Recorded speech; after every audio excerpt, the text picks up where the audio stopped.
Education pattern कैसा है, exams का पैटर्न क्या है, किस तरह से टीचर्स पढ़ाते हैं और आपका अंडरस्टैंडिंग उनके साथ कैसा होता है? गर्ल्स सेफ्टी को लेके आपकी कंट्री, यूनिवर्सिटी, यहाँ का एवरीथिंग सब कुछ कैसा है? बहुत बार ड्रॉप लेना ज़्यादा अच्छा है या जस्ट कि हमारा मार्क्स नहीं आ रहा तो हमें मूव करके जो एक बेहतर कंट्री या बेहतर यूनिवर्सिटी में अब्रॉड में जाना अच्छा रहेगा? तो हम आपसे जानना चाहेंगे कि शुरुआत से लगाकर अभी तक आपका जो सफ़र रहा, लक्ष्य से लगाकर अलमाटी तक का, तो लक्ष्य के साथ आपकी जर्नी कैसी रही?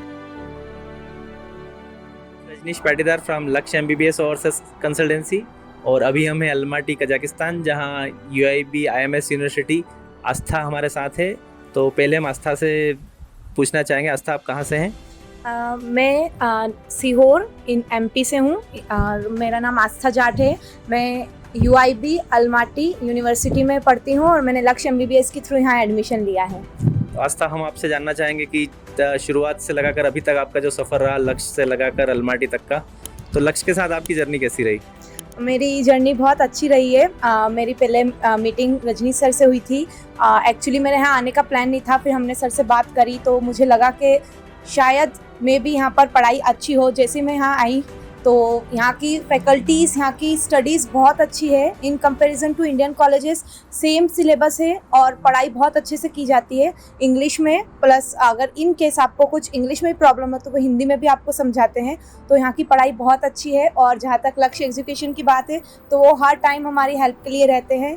इन केस कोई भी प्रॉब्लम हो तो आप उन्हें जस्ट मैसेज ही कर दीजिए तो वो हमारी प्रॉब्लम्स को सॉल्व कर देते हैं। तो मैं बहुत खुश हूँ इनके थ्रू एडमिशन लेके यहाँ पर। देन एजुकेशन पैटर्न कैसा है, एग्ज़ाम्स का पैटर्न क्या है, किस तरह से टीचर्स पढ़ाते हैं और आपका अंडरस्टैंडिंग उनके साथ कैसा होता है, उसके बारे में थोड़ा बताएंगे? एजुकेशन सिस्टम के हिसाब से यहाँ पर ग्रुप्स रहते हैं तो ज़्यादा बच्चों को एक साथ नहीं पढ़ाते हैं। तो हर टीचर हर स्टूडेंट्स पर अच्छे से फोकस कर सकते हैं। लाइक 20 या 30 स्टूडेंट्स का ग्रुप्स होता है। और जहाँ तक सब्जेक्ट्स की बात है तो सेम फर्स्ट ईयर जो इंडिया में पढ़ाते हैं वैसे ही फर्स्ट ईयर यहाँ पर भी होता है। हर ईयर के हिसाब से इंडियन ऑथर्स, इंडियन बुक्स के हिसाब से यहाँ पढ़ाई की जाती है। प्लस यहाँ कुछ एडिशनल सब्जेक्ट्स लाइक कज़ाक और रशियन सिखाते हैं जो कि हमें बहुत इंपॉर्टेंट है, वो भी सिर्फ फर्स्ट ईयर में, ताकि हम अच्छे से यहाँ कम्युनिकेट कर सकें। बाकी इंग्लिश में हमारा काम हो जाता है यहाँ पर बात करने से।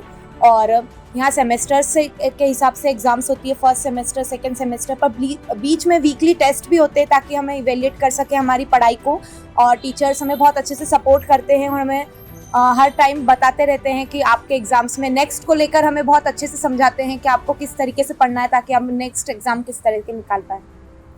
देन पेरेंट्स को सबसे बड़ा जो फैक्टर होता है गर्ल्स की सेफ्टी को लेकर, तो जैसे कि इंडिया में हम देखते हैं कि गर्ल्स की सेफ्टी को लेकर बहुत सारी चीज़ें रहती है, तो देन पेरेंट्स को लगता है कि हम कैसे बाहर अपनी बेटी को अकेला भेजेंगे।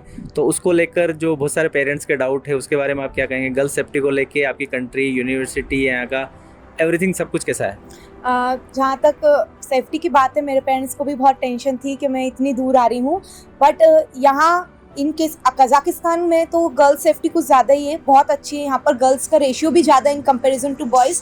तो यहाँ कोई डिफ़िकल्टी कुछ नहीं होती। यहाँ के लोग बहुत हम्बल हैं। तो जो इन केस हम फॉरेनर्स हैं तो वो हमें ही आगे करते हैं, कुछ भी प्रॉब्लम हो हमारी हेल्प करने के लिए हमेशा तैयार रहते हैं। जहाँ तक सेफ्टी की बात है, शायद इंडिया से भी ज़्यादा सेफ्टी यहाँ पर है फॉरेन्स में। हम फॉरेनर्स हैं तो हमें बहुत अच्छे से ट्रीट किया जाता है। तो सेफ्टी की तो कोई प्रॉब्लम नहीं है। हर पेरेंट्स को टेंशन नहीं लेनी चाहिए। हम भी यहाँ आए हैं, हम भी हमारे पेरेंट्स के बच्चे, तो कोई टेंशन नहीं है, आप बिल्कुल भेजिए, बच्चे बहुत आराम से यहाँ रहेंगे। और इंडियन स्टूडेंट में बहुत बार ऐसा होता है कि फ़ॉरेन जाएंगे, पहले एमसीआई होता था, नेक्स्ट होता है, तो बहुत बड़ा जो नहीं आने का, अब्रॉड आने का पीछे सबसे बड़ा जो मुझे रीज़न समझ में आया कि शायद हम एमसीआई का या नेक्स्ट का जो होने वाला एग्ज़ाम हम क्लियर नहीं कर पाएंगे। तो वो क्या रीज़न है कि बच्चे नहीं क्लियर कर पा रहे थे और आपको इतना जो कॉन्फिडेंस है कि हम क्लियर कर लेंगे? तो क्या बच्चे पढ़ाई नहीं करते या क्लासेस अटेंड नहीं करते या वाकई में एमसीआई टफ होता है, क्या है एग्जैक्टली? एक्चुअली एमसीआई टफ तो एज नीट एमसीआई भी वैसी होती है, बस पढ़ने पे डिपेंड करता है। कुछ स्टूडेंट्स जो सोचते हैं कि हम क्लियर नहीं कर पाएंगे, वो मे बी उनका स्टडी शेड्यूल के हिसाब से, जैसे कि यहाँ पे भी कुछ बच्चे हैं तो सबका पढ़ने का टाइमिंग, सबके पढ़ने का हिसाब अलग होता है। कोई क्लासेस अटेंड नहीं भी करते हैं। इस कॉलेज वाले इन केस ट्राई करते हैं कि सभी बच्चे अटेंड करें क्लासेस, पर कुछ बच्चों का ध्यान नहीं होता है। और जहाँ तक पढ़ने की बात है, सेल्फ स्टडी सबसे इम्पॉर्टेंट है। अगर आप करोगे तो एग्ज़ाम निकलेगी। और नेक्स्ट एग्ज़ाम तो अब कंपलसरी हो गई है इंडिया में भी, तो आप इंडिया में पढ़ो या यहाँ पर पढ़ो, आपको देना तो वही है। और जहाँ तक आपके फ्यूचर की बात है, अगर आपने सोचा है कि आपको डॉक्टर बनना ही है तो फिर स्ट्रीम चेंज करने से कोई मतलब नहीं है। Hard work is the key to success. Great, Aastha ने काफ़ी अच्छे से पूरा इंडियन स्टूडेंट को समझाया। जस्ट लास्ट क्वेश्चन कि बहुत बार ड्रॉप लेना ज़्यादा अच्छा है या जस्ट कि हमारा मार्क्स नहीं आ रहा तो हमें मूव करके जो एक बेहतर कंट्री या बेहतर यूनिवर्सिटी में अब्रॉड में जाना अच्छा रहेगा? ड्रॉप की बात हुई तो मैंने भी 2 ड्रॉप्स लिए थे, उसके बाद मैं थर्ड के भी अटेम्प्ट में थी कि मैं थर्ड भी दे लेती हूँ, क्योंकि ये माइंड में आता है हर स्टूडेंट के। बट फिर मैंने सर से बात करी और मैं यहाँ आई।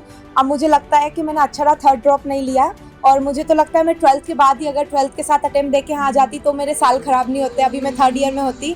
बट मैं सभी से बोलूँगी कि आप ड्रॉप में ईयर्स बर्बाद मत करिए, यहाँ पर आइए तो 5 ईयर्स आपके बहुत जल्दी निकलेंगे, और जितनी मेहनत आप नीट में देने में कर रहे हो उतनी अगर आप यहाँ करेंगे तो आपके नेक्स्ट MCI ज़रूर क्लियर हो जाएगी।